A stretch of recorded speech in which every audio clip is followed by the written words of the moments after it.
All right, now this lesson is going to focus, continuing on our commentary and how to write it. The majority of your essay must be commentary. A lot of the questions, as we had seen in the past, ask you to discuss how the elements affect the work as a whole. So in order to be prepared for the AP Literature and Composition essay, what we're going to do is discuss how the literary devices an author uses does this. So we're going to review the definitions and function of these elements and develop template sentences to use in our writing and our commentary. Let's begin. Okay, the first thing we're going to talk about is literary devices.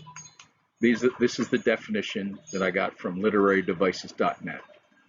Commonly, the term literary devices refer to the typical structure used by writers in their works to convey his or her messages in a simple manner to his or her readers. When employed properly, the different literary devices help readers to appreciate, interpret, and analyze a literary work. That's the definition. Make a note of that. What you want to do is copy that, make template sentences that you'll be able to use within your writing. So we have two different literary devices, elements and techniques. Literary elements have an inherent existence in literary piece and are extensively employed by writers to develop a literary piece, such as plot, setting, narrative, structure, character, mood, theme, moral, etc. Writers simply cannot create his desired work without including literary elements in a thoroughly professional manner.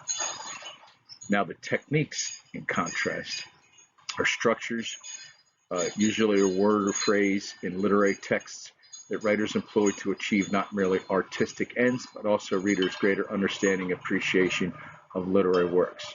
Examples of these are metaphor, simile, alliteration, hyperbole, allegory, etc. In contrast to literary elements, literary techniques are not unavoidable aspects of literary works. Put plainly, the structure of the story is composed of literary elements. As we've talked about before in the short story, we have our exposition, rising action, climax, falling action, and resolution. This is the elements of the story.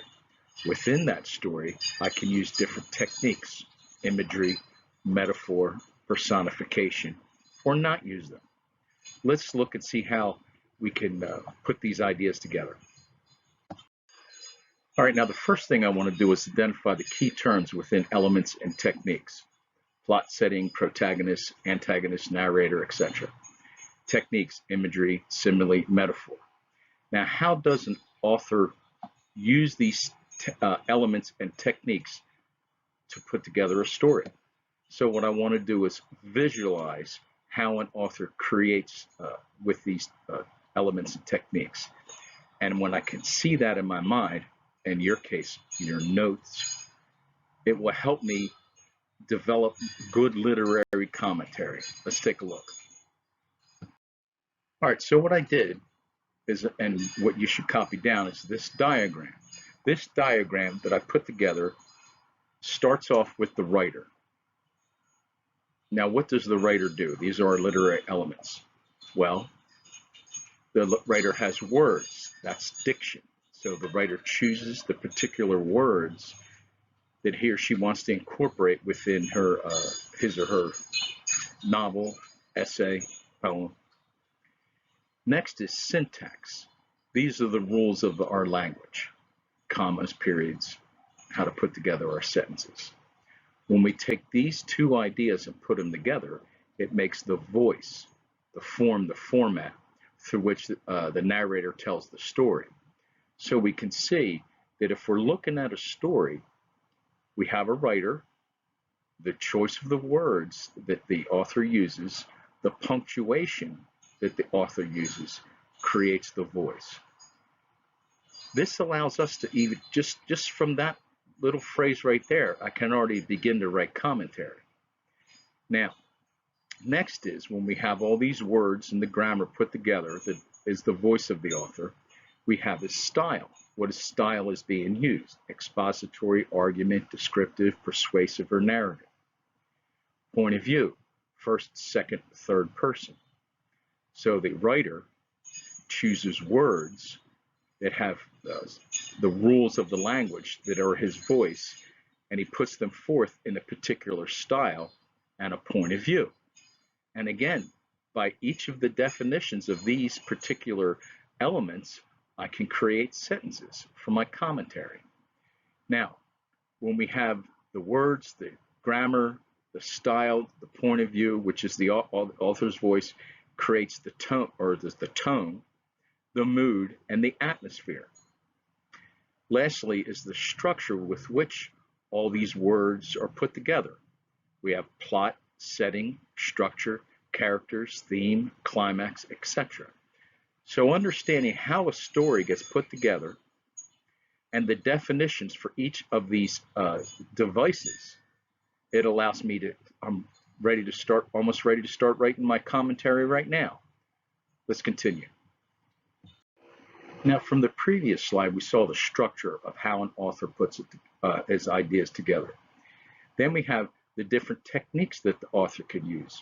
First is figurative language, simile, metaphor, personification, and so forth.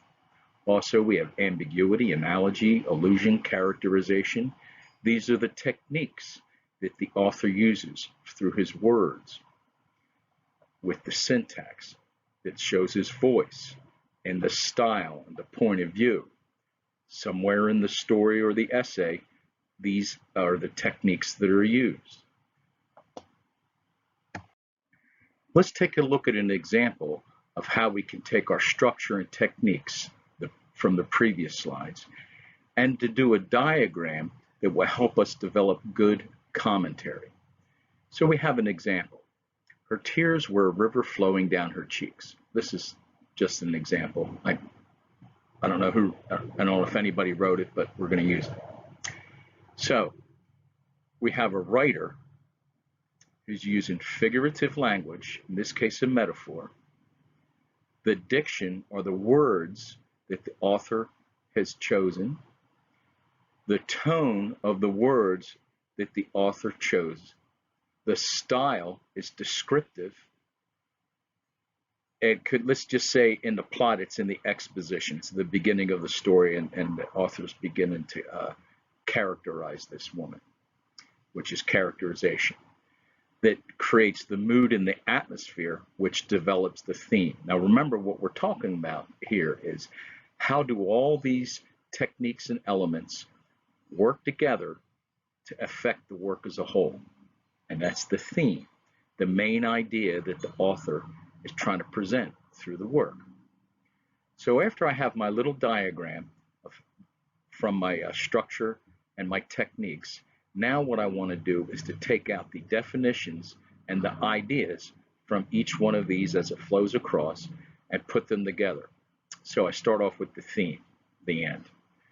The main idea, underlying meaning of a literary work, ideal repeated, making it the most significant idea, binds together various essential elements of a narrative. That means the work as a whole. That's where I'm going to start. So I can say the writer uses figurative language, in this case a metaphor. Definition, makes an implicit comparison between her tears and a river. There they are unrelated, they share some common characteristics. Using this metaphor appeals directly to the sense of listeners or readers, sharpening their imaginations to comprehend what is being communicated to them, in this case, the theme. Let's say it's grief. Now, if you remember earlier in the year, we worked with the definition and function of metaphor, and that's what I put right there, because that's what I want to incorporate within my commentary. So I'm looking at the flow of what the writer did. I'm taking the definitions and functions of those particular ideas, and I'm putting them together so that I can write my good commentary. So I can have the diction, river. That's the word. Diction definition is the words the author uses, sets the tone through the style, which is descriptive in the exposition of the story, through the characterization of the woman. So by following my little chart right there, I'm putting my ideas down, and you can see that I'm already developing a framework to write my commentary. Lastly, this sets the mood or atmosphere for the reader. and then it ties it all together. That's the definition of the theme. So all these ideas that I got from my little diagram, I wrote them down, and that's what I'm going to use for my commentary. All right, now the next thing I'm going to do after I took those notes is I'm going to organize my thoughts, keeping in mind that flow chart.